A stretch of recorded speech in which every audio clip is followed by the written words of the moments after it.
like Central that. Steel and Yeah, and the bridge and ironworks and stuff like that too. But for plant work, there weren't too many places, you know. When it was as if the 1975 strike, that the 45 that they fired there, that sort of set the precedent for the decertification and some of these other things that happened in, yes, in Right. just 79 what I and said. 80. Yeah, it was they had it in their head that they were going to break it. They had Leonard Lewis was the president of Clinton Corn. All the way back years before that, it was in his mind he was going to break the union one time, and he done a real good job of doing it. But And as a result of that, company didn't respect the employees. You were just a number, I think. it was You know. just, and you talk about unions. Back then, you needed a union down there because if you didn't, they'd have ran all over you. And I don't know how it is now. They don't have unions now, but you would have never got, like I was saying before, we got something like at the most 5 cents an hour raise. But I don't know how they get their I raises don't know how they now, get their 'cause raises they can't now, strike. because- There's no union. So, and the company probably figures, well, if you don't like it, then you can leave, and there's 20 other people that'll take your job anyway. They don't care, Mhm. like they did 50 years ago. And that's One of the things, Karen, you mentioned the women's auxiliary, because yeah. that actually plays a role in the Mhm. 79 and 80 strikes. It was such a Right, long period. right. It was almost 12 months, Yeah, I got 11 months or so. involved. Actually, we didn't have one, and that's the group of us women, the wives, we started it up ourselves. I think I was the treasurer, and we would have money raisers, and it was kind of a support group in a way, Maybe we weren't doing a lot, Sure. but yet we were supporting each other, and I think I kind of needed that at that time. one thing, the other thing I can remember, the union did help. They helped. They gave some money to us Yeah. to help us out and everything, with bills and everything like But that. not a lot of money. It wasn't that No. much, and it And just. we went on food stamps, I went. which was very I'll tell humiliating. you, For about a year, we did we it. went on. We ended out. I went for almost 3 years. Would not go on food stamps. Did not want to go on food stamps. And I had a guy say to me one time, he says, "Are you on food stamps?" And I says, "No." He says, "You're a damn fool." I said, "Why?" He says, "There's a guy 2 doors from you that's works 8 hours a day, and he's on food stamps."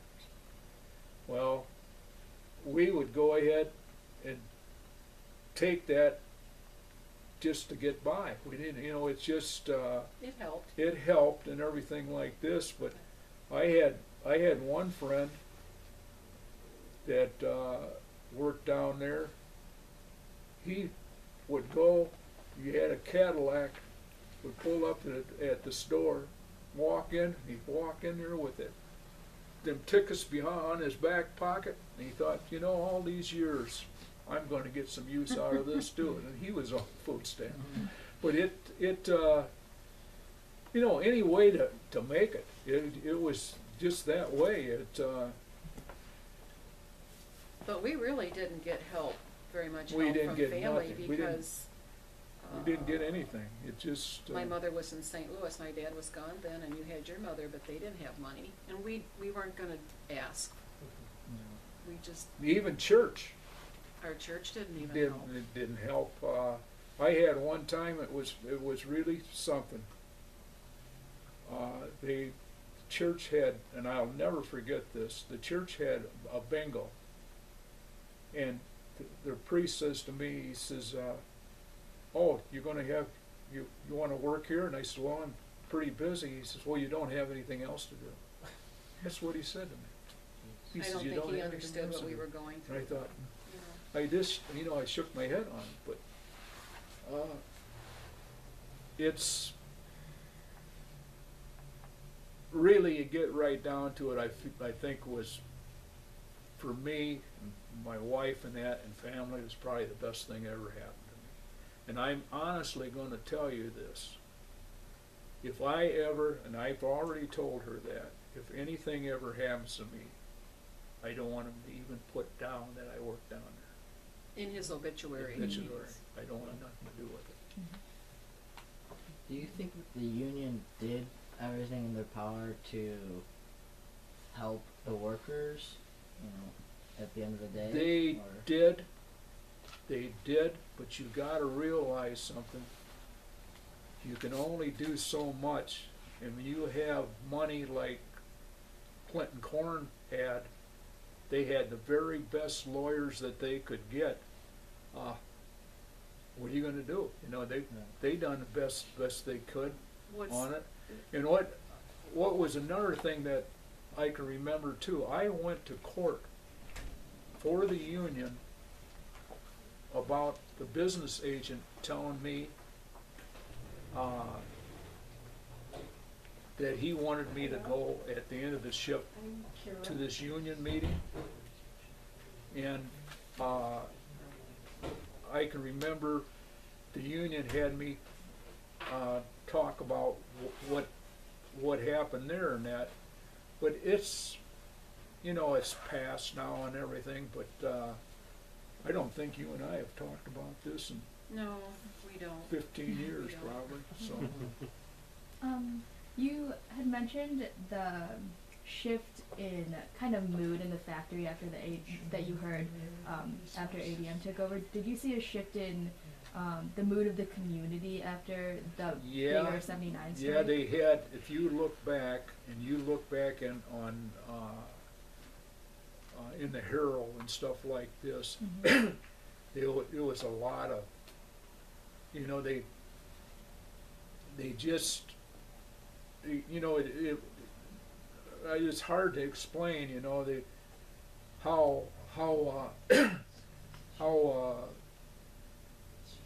how they acted.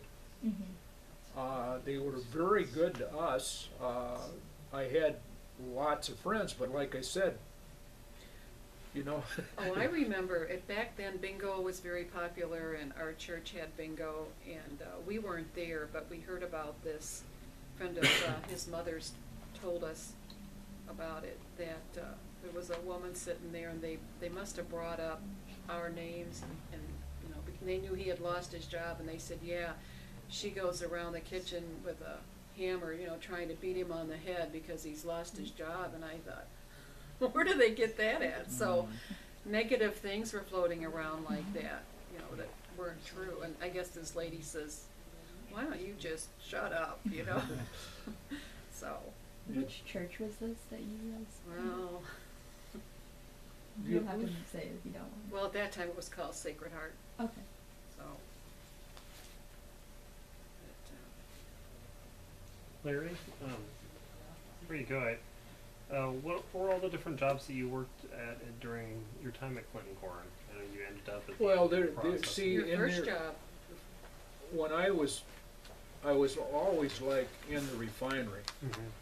In refinery, in there you had, back then, I think maybe 20 different jobs that you could run, 20 or 25 different jobs. And then if you used to, if they didn't need you in the refinery, they used to farm you out and stuff like this, that you would go other places in the plant to work too. We even had, during the, what flood was that? 65. 65 flood, we were working 16-hour days, 7 days a week, 5 to 6 weeks straight, doing stuff like that. Were you sandbagged? Sandbagged, everything like Wouldn't this you- too. Work 8, no, how was it? Sandbag 4, work 8, and sandbag another Wow. 4? And this But he went got on. paid for that sandbagging. But you know, we were for like the I said, company. we're making $2, $2.50 an hour, maybe like that too. Do But you have water? Glass of water? Yeah. Well, I think he wants to know what other jobs you had there. What did you do when you first started? well, we Clinton was Corn. you know, I ended out just going ahead bidding into the refinery. I was always in the refinery. Other than when they used to call it extra board when you first started down there. But other than that, it was always refinery. Hmm. What kinds of things did you do in the refinery? Well, they had syrup would run, you know, boils of syrup and stuff like this. Presses, they used to call them kilns. Filter, they had a filter area. But see, one person would run each job. But Thank you. but like I said before, the ones that had the most seniority had the better jobs. They had like converters that they would convert starch to, you know, Syrup, syrup and stuff like this and that. and then you'd have problems, wouldn't you? If it, did you say if Oh, it's, if you would lose your power down there, especially the job you just think, where am I gonna go first, you know, because when it went down, first thing you had to do is get to to shut the valves off that was going to the river. Everything would start running over and stuff like this, but it was a lot of fun, and there was a lot of friends down there, and but like I said, it's the past. There ain't much you can talk about anymore about it. You guys have any final questions? Yeah, I was gonna say, like, we can conclude the interview unless you have anything else that you guys. there was something I was gonna say and I can't remember what it was.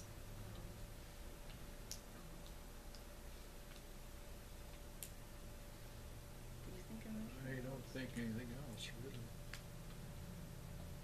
But, you know, it did affect our lives for a while, and I know it really affected our daughter. In fact, it affected her grades in school, and I think she might have been around 3rd grade or something, you know, and talked to the teacher, and then the teacher understood what was going on, and eventually she was all right. But I don't think the boys remember that much. The youngest one grew up with his dad home all the time. He thought, this is great, Dad's here all the time.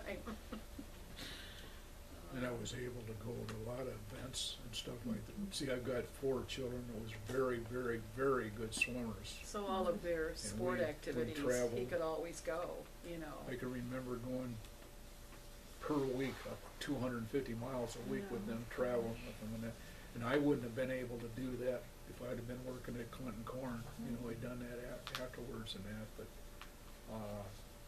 you know, it's a past. Well, It's and I just- think his health became so much better. He started to sleep better and eat better, you know, because when you're on that shift work, your body has to adjust to the We hours of worked each. biggest percentage time 6 days a week. Yeah, And it was 8 hours days, and then later on, like when it was with the ADM and that, they were working 12-hour shifts and stuff like that, so, oh, you I- mean you work, yeah, he worked 6 days a week. yeah, I worked six. And six Monday was straight- his day off. I said, why Monday? Well, because he didn't have the Seniority. seniority. See, you go, you know. the older ones would take Saturdays or something like that off, well, the youngest ones had to take And Monday. vacation, he could never take a week off in the summer. He didn't have, so it had to be, you know, We got earliest. married in October because I couldn't get any vacation. So other usually than- he took a week off maybe in May for vacation or else October, but, and he, you know, Thanksgiving would come or Christmas, well, sometimes he had to work those days. So it was a different life when they work at hours like that, you know. So, You got any other questions? Thank you for your time. Yeah, well, thank you you're so welcome. much. You're welcome. Okay. It's right here.